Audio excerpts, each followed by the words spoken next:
Hi everyone, नमस्कार आप सभी लोगों को। कैसे हैं आप लोग? माय डियर फ्रेंड्स, आज हम बात करने वाले हैं पेनलेस डिलीवरी के बारे में। पेनलेस डिलीवरी सुनकर ही थोड़ा अजीब लग रहा है ना, क्योंकि डिलीवरी के साथ ही अपने आप जुड़ा हुआ ये वर्ड है पेन। क्योंकि डिलीवरी होनी है तो पेन होना ही है, ये बट नेचुरल है, चाहे वो कैसी भी डिलीवरी हो। लेकिन जब हम पेनलेस डिलीवरी के बारे में सुनते हैं तो थोड़ा सा हम कॉन्शियस जरूर हो जाते हैं कि आखिर ये पेनलेस डिलीवरी है क्या, ये कैसे होती है। तो आज इसी के बारे में बात करने वाले हैं। तो जो पेनलेस डिलीवरी होती है उसमें आपका जो एपिड्यूरल जिसे बोलते हैं एनेस्थीसिया, एक तरह से आप सिंपल शब्दों में कह लो कि एपिड्यूरल जो एनेस्थीसिया होता है वो दिया जाता है। कहां पर दिया जाता है? आपकी ये जो ये स्पाइनल कॉर्ड होती है यहाँ पर, यानी कि ऑपरेशन के समय, सी सेक्शन के समय जो एनेस्थीसिया दिया जाता है वो भी स्पाइन में ही दिया जाता है। लेकिन डिफरेंस क्या होता है एपिड्यूरल एनेस्थीसिया में और जो सी सेक्शन के समय एनेस्थीसिया दिया जाता है उसमें? तो बहुत डिटेल में नहीं, सिर्फ आपको जिसे बोलते हैं जनरल शब्दों में ये बताऊंगी कि जो एपिड्यूरल एनेस्थीसिया होता है वो सबसे बाहरी लेयर पे दिया जाता है, यानी कि जिसे बोलते हैं एपिड्यूरल जो स्पेस होता है वहां पर दिया जाता है और वो सबसे बाहरी लेयर पर, सबसे बाहरी जगह पे दिया जाता है। लेकिन जो सी सेक्शन के टाइम एनेस्थीसिया दिया जाता है वो सेंटर वाली, जो बीच वाली लेयर होती है उस पे दिया जाता है। ठीक है, तो इतना आप समझ लीजिए। और होता वहीं पे है, यानी कि इंजेक्शन के थ्रू ही दिया जाता है। अगर आपके मन में ये कंफ्यूजन हो, ऐसा आपने सुना भी होगा कि वेजाइनल एरिया के थ्रू कोई मेडिसिन दिया जाता है जिससे पेन कम होता है, तो ऐसा कुछ भी नहीं है। वहां पर ही इंजेक्ट करके रखते हैं और वहीं पे टाइम टू टाइम इंजेक्शन के थ्रू आपको जो है वो एनेस्थीसिया देते रहते हैं कि आपका जो पेन है वो कम हो सके। अब ऐसा होता क्यों है? क्योंकि नर्व जो है वो पूरा बैक में, ये जो नर्व होती है आपकी बैक की, यहाँ पे जब आपको एनेस्थीसिया दिया जाता है एनेस्थीसिया, तो उसका असर ये होता है कि ब्रेन तक वो सूचना पहुंचती ही नहीं है जो आपको पेन हो रहा होता है उस पेन की। इसलिए उसके आगे की जो नर्व, यानी इसके ऊपर की जो नर्व है उसको जो है वो बिल्कुल जिसे बोलते हैं एनेस्थीसिया शून्य कर दिया जाता है। तो जो पेन का जिसे बोलते हैं रिमाइंडर है या पेन का जो सूचना होती है वो माइंड को नहीं जाती है, इसलिए आपको महसूस नहीं होता है। क्योंकि कोई भी चीज महसूस तभी होती है जब वो हमारे माइंड में जिसे बोलते हैं उसकी सूचना जाती है और वहां से हमको पता चलता है कि हाँ ऐसा हो रहा है। तो वो होता नहीं है। तो ये आप समझ गए कि ये कैसे वर्क करता है और कैसे दिया जाता है। अब हम आपसे ये बात करें कि पेनलेस जो डिलीवरी होती है ये क्या स्टार्टिंग में ही आप ये सोचो कि क्या इसमें बिल्कुल ही पेन नहीं होता, क्या ऐसा होता है? तो ऐसा बिल्कुल नहीं है। क्यों? क्योंकि ये जो आपको एनेस्थीसिया दिया जाता है, ये एनेस्थीसिया आपको जब आपके रियल पेन स्टार्ट हो जाते हैं तब दिया जाता है। यानी कि जब आपके बच्चेदानी का जो मुंह है वो 3 से 5 सेंटीमीटर लगभग खुल गया होता है, ओपन हो गया होता है, तभी आपको ये एनेस्थीसिया दिया जाता है। इसके पहले इसको नहीं दिया जाता है, क्योंकि इसको हम बहुत ही जिसे बोलते हैं कम टाइम पीरियड के लिए दिया जा सकता है, इसलिए इसको पहले से नहीं देते हैं। तो जब रियल पेन आने लगता है तभी इसको दिया जाता है। अब बात करते हैं कि क्या जो कॉन्ट्रैक्शन है वो बिल्कुल वैसे ही महसूस होते हैं जैसे पेन की ये एनेस्थीसिया ना देने पर होते हैं? तो इसके लिए अलग अलग एक्सपीरियंस है। कुछ लोग कहते हैं कि उन्हें जो कॉन्ट्रैक्शन है वो बिल्कुल फील ही नहीं हो रहे थे, ये लेने के बाद उनको फील नहीं हुए। तो उसके बाद डॉक्टर की हेल्प से या फिर और भी कंडीशन होती है जिसके थ्रू बेबी जो है वो बाहर किया जाता है। लेकिन कुछ लोग ऐसे हैं जो ये कहते हैं कि हाँ उनको फील हो रहा था कि कब उनको पुश करना है और उसके बाद डॉक्टर के कहने के मुताबिक उन्होंने पुश किया और नॉर्मली बेबी आराम से हो गया, कोई डिफिकल्टी उन्होंने नहीं फेस की। हाँ ये जरूर देखा जाता है कि अगर आपका पेन रेगुलर पेन है, यानी कि वहां पर कोई भी पेन कम करने की मेडिसिन या एनेस्थीसिया, ये जो चीजें दी जा रही है एपिड्यूरल एनेस्थीसिया, ये नहीं दिया गया है, तो आपका पेन का अगर टाइमिंग 1 से 1.5 घंटे है तो ऑब्वियसली अगर ये इंजेक्शन लगता है, यानी कि ये एनेस्थीसिया लगती है, तो पेन का टाइम जो है वो बढ़ जाता, pain in the sense sorry delivery का टाइम आपका बढ़ जाता है और वो 2 से 2.5 घंटे हो जाता है। यानी कि जो टाइम पीरियड होता है वो ज्यादा होता है, क्योंकि पेन पता चल नहीं रहा होता है लेडी को और उसको जो कॉन्ट्रैक्शन है वो भी कई बार बहुत कम आते हैं, तो इसलिए जो टाइम पीरियड है वो बढ़ जाता है। अब अगर हम ये बात करें कि क्या जो पेन है वो 50% कम हो जाता है, तो पहले तो आपको पेन पूरा अच्छे से सहना पड़ता है जब तक 3 से 5 सेंटीमीटर का जो आपका जिसे बोलते हैं बच्चेदानी का मुंह है वो नहीं खुल जाता, तब तक डॉक्टर ये नहीं देते हैं। तब तक तो आप पेन ले ही रहे हो, सह रहे हो। उसके बाद अगर ये देते हैं तो भी कुछ लोगों में तो काफी कम हो जाता है, लेकिन कुछ लोगों में सिर्फ ये 50% वर्क करता है, यानी कि 50% कम होता है और 50% पेन उनको महसूस हो रहा होता है। तो ऐसे में जो है आपको जिसे बोलते हैं पेन तो ऑब्वियसली कम होता है, इसीलिए इसको पेनलेस डिलीवरी कहा गया है। अब अगर हम बात करें कि इसके फायदे क्या क्या हैं, इसके फायदे ऑब्वियसली यही हैं कि आपको थोड़े कम पेन में डिलीवरी हो जाती है आराम से, आपको उतना ज्यादा पेन नहीं सहना पड़ता है जितना कि नॉर्मल डिलीवरी में बिना इस एनेस्थीसिया के। तो ऑब्वियसली पेन कम होता है, इसीलिए इसको पेनलेस डिलीवरी कहते हैं। लेकिन ये अपने दिमाग से आप बिल्कुल निकाल दीजिए कि बिल्कुल पेन नहीं होता, पेन होता है लेकिन कम होता है।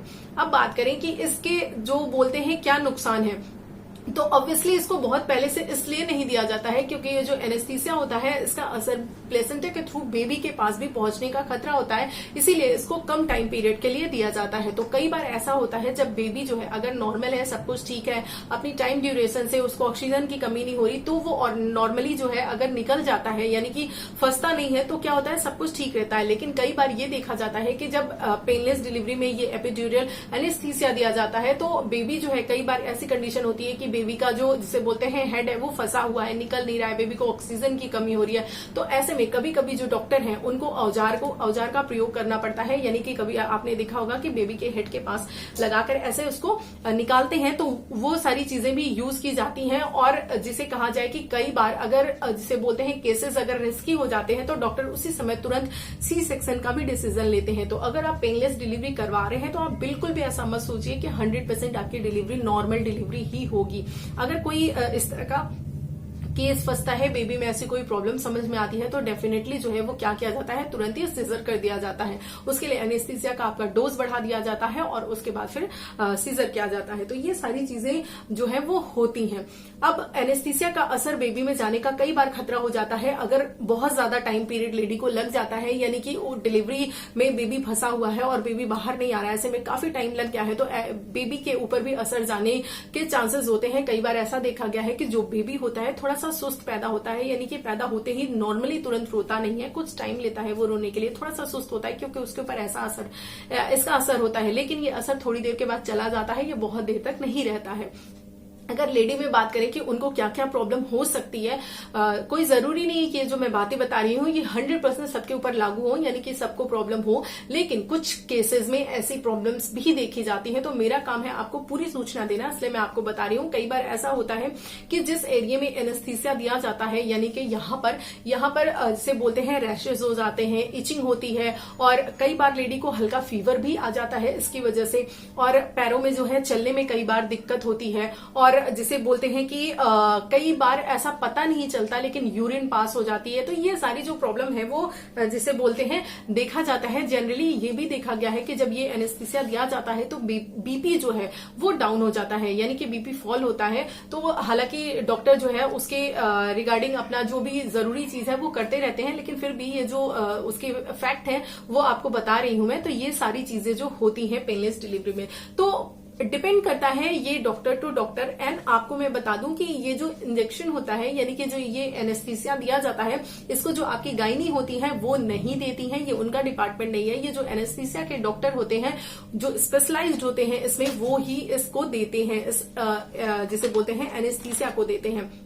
तो आप ऐसा बिल्कुल भी ना सोचें। अगर आप पेनलेस डिलीवरी के बारे में सोच रही हैं तो सबसे पहले अपने डॉक्टर से कंफर्म करें कि क्या इसके प्रोज एंड कॉन्स हो सकते हैं, एंड उनसे ये पता करें कि यहाँ पर कोई डॉक्टर है या नहीं है एनेस्थीसिया के स्पेशलिस्ट। उसके बाद ही आप ये ऑप्शन जिसे बोलते हैं चुने, ठीक है। कहीं ऐसा नहीं है कि आपने कहीं सुना है और आप सडनली जो है ये ऑप्शन चुन रहे हो और जिसे बोलते हैं एक अच्छे डॉक्टर नहीं है वहां पे, तो आपको ये सारे जिसे बोलते हैं ये नुकसान उठाने पड़ सकते हैं। कई बार क्या है वो नमनेस की फीलिंग पैरों तक भी चली जाती है, हालांकि वो धीरे धीरे खत्म हो जाती है, उसकी जिसे बोलते हैं बहुत ज्यादा दिक्कत नहीं होती है। लेकिन हाँ ये है कि इसके अगर जिसे बोलते हैं कि इसके प्रोज एंड कॉन्स दोनों हैं, तो दोनों अच्छे से पहले अपने डॉक्टर से डिस्कस कर लीजिए, उसके बाद ही आप पेनलेस डिलीवरी का डिसीजन लीजिए। और कई बार लोगों में ये मिथ होता है कि अगर पेनलेस डिलीवरी हम करवाने जा रहे हैं तो डेफिनेटली सी सेक्शन ही होगा। तो पेनलेस डिलीवरी का कहीं ये मतलब नहीं है कि ये सी सेक्शन ही होगा। पेनलेस डिलीवरी में पहले आपके डॉक्टर आपको नॉर्मल ही करवाने की कोशिश करते हैं, नॉर्मल ही करवाते हैं, लेकिन